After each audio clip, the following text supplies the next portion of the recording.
आज की कहानी एक किसान लड़के की है जो एक ऐसी लड़की से प्यार करता है जिसके साथ एक रात बिताने के लिए लोग सब कुछ कुर्बान करने को तैयार रहते हैं। जो लोग यह मौका पाते हैं वे खुद को बेहद भाग्यशाली समझते हैं। एक दिन यह किसान लड़का उस लड़की को अपने घर ले आता है और दोनों मिलकर वो सब करते हैं जो आज की कहानी में खुलकर सामने आएगा। कहानी शुरू होती है सन 1850 में कैलिफोर्निया के एक छोटे से कस्बे रॉकीज में। यहाँ हमें एंजेल से मिलवाया जाता है, एक ऐसी लड़की जो इतनी खूबसूरत है कि पूरा कस्बा उसके दीवाना है। लोग लॉटरी सिस्टम से उसके साथ एक रात बिताने का मौका जीतते हैं और जो जीत जाते हैं वे मानो कोई बड़ा इनाम जीत गए हों। हम पहली बार एंजेल को देखते हैं। वह बेबस और बोझ से दबी हुई लगती है। वह उन दिनों को याद करती है जब वह अपनी माँ नाह के साथ रहती थी और कितनी खुश थी। एक दिन उसके पिता एलेक्स पहली बार उससे मिलने आते हैं, लेकिन एंजेल को ठीक से देखते भी नहीं। वह एंजेल से कमरे से बाहर जाने को कहते हैं और जैसे ही वह बाहर जाती है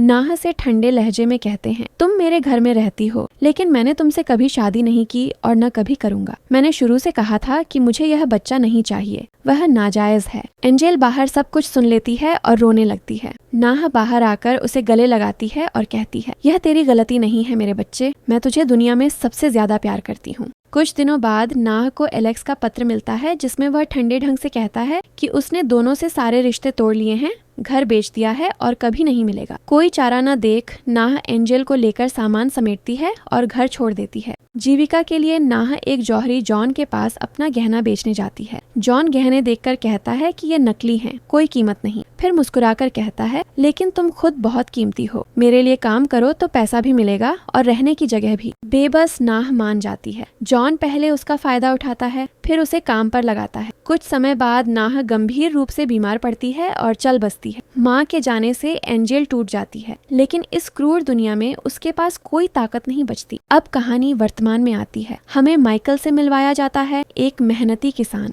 संवेदनशील धार्मिक युवक जो अकेला अपनी खेतों की देखभाल करता है। रोज चर्च में प्रार्थना करता है। एक दिन वह प्रार्थना करता है कि उसे ऐसा जीवन साथी मिले जो सचमुच उससे प्यार करे और हमेशा उसके साथ रहे। उसी शाम माइकल अपने माल बेचने शहर जाता है। वहाँ उसे एंजेल दिखती है जो थोड़ी देर टहलने निकली है। उसकी खूबसूरती देखते ही माइकल उस पर मोहित हो जाता है। जिज्ञासावश वह अपने दोस्त से पूछता है। दोस्त बताता है, एंजेल शहर के महल में रहती है, सबसे खूबसूरत और सबसे महंगी लड़की है। उसके साथ एक रात बिताने के लिए लोग लाइन लगाते हैं। यह सुन माइकल को बुरा लगता है, लेकिन वह ठान लेता है कि वह उससे मिलेगा। उसी शाम जब एंजेल का काम खत्म होता है, डचेस, उसकी मालकिन का बॉडीगार्ड, उसकी कमाई लेने आता है। रकम कम देखकर गुस्सा करता है और एंजेल पर छिपाने का आरोप लगाता है। एंजेल गुस्से में जवाब देती है। बॉडीगार्ड उसे बाथटब में ले जाकर पानी में डुबोने लगता है। तभी डचेस आकर रोकती है और कहती है, अगर खरोंच भी आई तो बाहर लाइन लगे लोग तुझे नहीं छोड़ेंगे। गुस्सा काबू में रख और इसे अगले शिफ्ट के लिए तैयार कर। थोड़ी देर बाद एंजेल फिर तैयार होकर काम पर लग जाती है। इस बार माइकल आता है। एंजेल पूछती है, आपको कैसे खुश करूं?